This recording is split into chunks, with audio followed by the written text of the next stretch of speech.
અમરેલીમાં મંજૂરી વગર ચાલી રહેલી નિત્યમ વિદ્યા સંકુલની માન્યતા રદની કાર્યવાહી શરૂ હોય ત્યારે શાળાના સંચાલકોએ જિલ્લા શિક્ષણને ખુલ્લો પડકાર ફેંક્યો છે। એક બાજુ માન્યતા રદની કાર્યવાહી શરૂ હોય અને બીજી બાજુ એડમિશન ઓપનની જાહેરાતો કરવામાં આવે છે। શું છે સમગ્ર વિગત જોઈએ। અમરેલીમાં થોડા મહિના પહેલા નિત્યમ વિદ્યા સંકુલ વિવાદમાં આવેલ હતી। અમરેલી જિલ્લા શિક્ષણ વિભાગ દ્વારા શાળા સંચાલકોને નોટિસ આપવામાં આવી હતી અને અમરેલી જિલ્લા વિભાગ દ્વારા શાળાની માન્યતા રદ માટેની ભલામણો કરતો પત્ર બોર્ડને પણ આપવામાં આવ્યો હતો। ત્યારે નિત્યમ વિદ્યા સંકુલના સંચાલકો દ્વારા હજી બેનરો ઉતારવામાં આવ્યા નથી અને સોશિયલ મીડિયામાં એડમિશન ઓપનના પોસ્ટર પણ મૂકવામાં આવ્યા છે। ત્યારે શાળા સંચાલકોએ જિલ્લા શિક્ષણ વિભાગે ખુલ્લી ચેલેન્જ ફેંકતા હોય તેવા દ્રશ્યો સામે આવ્યા છે અને શાળા સંચાલકોને નોટિસનો ડર ફરક જ પડતો ન હોય તેવું સામે આવ્યું છે। સોશિયલ મીડિયામાં એડમિશન ઓપનના પોસ્ટરને લઈને અમરેલી જિલ્લા શિક્ષણ વિભાગ દ્વારા ફરી નોટિસ આપવામાં આવે। એક બાજુ માન્યતા રદની કાર્યવાહી ચાલુ હોય ત્યારે એડમિશન ઓપનની જાહેરાત થતાં અમરેલી જિલ્લા શિક્ષણ અધિકારી સંસ્થાને નોટિસ આપીને કડક કાર્યવાહી કરાશે।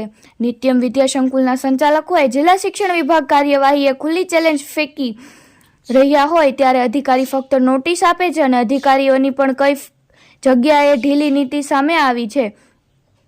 હવે બોર્ડ દ્વારા નિત્યમ વિદ્યા સંકુલની માન્યતા રદ થાય છે કે નહીં કે પછી બાળકોની ભવિષ્ય બગડે છે તે પણ એક મોટો પ્રશ્ન ઉદ્ભવ્યો છે। રિપોર્ટર જોઈનિક સજિત્રા સાથે JKS ન્યૂઝ અમરેલી। માધ્યમિક શિક્ષણ બોર્ડે વિનિયમોની જોગવાઈ પ્રમાણે દરેક શાળાને 4 શાળાને નોટિસ ઇસ્યુ કરી છે। તમારી માન્યતા શા માટે રદ ન કરવી અને અઠવાડિયામાં એનો પાસે જવાબ માંગ્યો છે અને નકલ પણ અમને આપી છે। એટલે કાર્યવાહી બોર્ડ દ્વારા શરૂ કરવામાં આવેલ છે। બોર્ડે જે નોટિસ ઇસ્યુ કરી હોય એની એક નકલ મને આપી હોય કે ભાઈ આ રીતે અમે જે તમારી સૂચના હતી એ પ્રમાણે અમે બોર્ડની સૂચના પ્રમાણે વિનિયમોની જોગવાઈ પ્રમાણે કાર્યવાહી ચાલુ કરી છે।